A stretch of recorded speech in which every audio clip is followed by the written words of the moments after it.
Le mariage est spirituel. Tout ce que je dois devenir, je suis un esprit, n'oubliez pas. Le mariage est spirituel. Moi-même, je suis un esprit. J'ai besoin de me développer. Je dois progresser. Je dois changer. Donc, il te faut augmenter ta capacité d'endurance. Et puis, dans le deuxième point, écoutez, le plus beau compliment qu'on puisse faire à quelqu'un dans la vie, c'est que tu es équilibré. OK? Trop gentil, ça n'existe pas. Est-ce qu'on est d'accord? Si tu es trop mou, tu vas finir par te laisser tuer par quelqu'un. Si tu es trop dur, tu vas finir par te laisser, tu vas finir par te casser toi-même. Il faut être équilibré.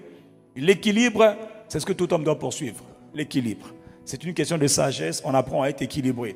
Tantôt, je suis dur. Tantôt, je suis flexible. Amen. En tant que femme ou en tant qu'homme. Mais il ne s'agit pas de se laisser marcher dessus à chaque fois. Non, il faut être équilibré. Il y a des moments où on doit savoir dire oui. Des moments où on doit savoir dire non. OK? Et quand on vit avec quelqu'un, on apprend à être équilibré. Moi, j'ai beaucoup changé. Au contact de ma femme, j'ai beaucoup changé. Elle a beaucoup changé, j'ai beaucoup changé. Pourquoi? Parce que je vous ai dit, le mariage, on travaille. Pour avoir le foyer glorieux, là, les amis, ce n'est pas automatique. On travaille sur soi. OK? Donc, on apprend à être patient. Puis quand on voit qu'on devient impatient, on prie que Dieu nous fasse grâce. Grâce.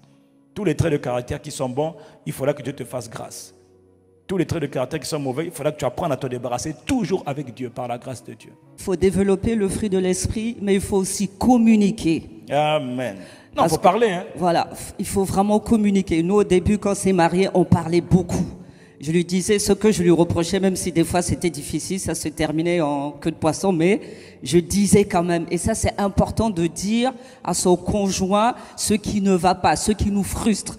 C'est ça qui va lui permettre. Des fois, on ne se rend pas compte en fait qu'on est en train de frustrer son conjoint. On ne se rend pas compte de ce trait de caractère. On a grandi avec, on a toujours vécu avec. Personne ne nous a fait la remarque. Mais un jour, quand on se marie et que notre conjoint nous dit attention, il y a ça qui frustre, il y a ça qui n'est pas forcément bon. La personne va se rendre compte, elle va se mettre devant Dieu. Mais il est vraiment important de communiquer. D'accord? Il ne faut pas garder les frustrations. Le mariage, c'est la clé.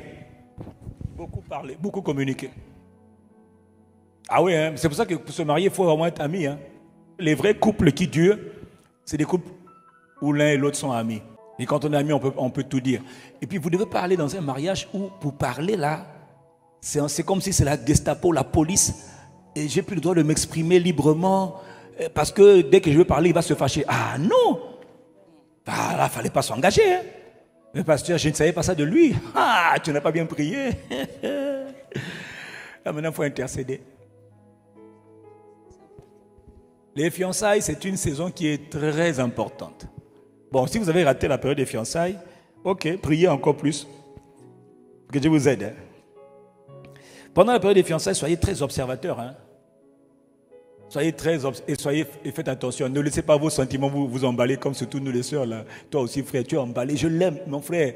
Tu sais, quand tu parles, des fois, elle te résiste un peu. Elle a des attitudes un peu bizarres. Elle te dit non, énormément. Frère, en fait, Dieu t'envoie des signaux. Ping, ping. Ping, bip, bip. Toi, tu vois rien. Lui, pendant les fiançailles, là, il parle mal, il a l'air colérique, il est nerveux. Tu dis, oh, j'ai pris qu'il change. 20 ans après, le gars, il n'a pas changé. Au contraire, ça a amplifié. Tu n'as pas prié.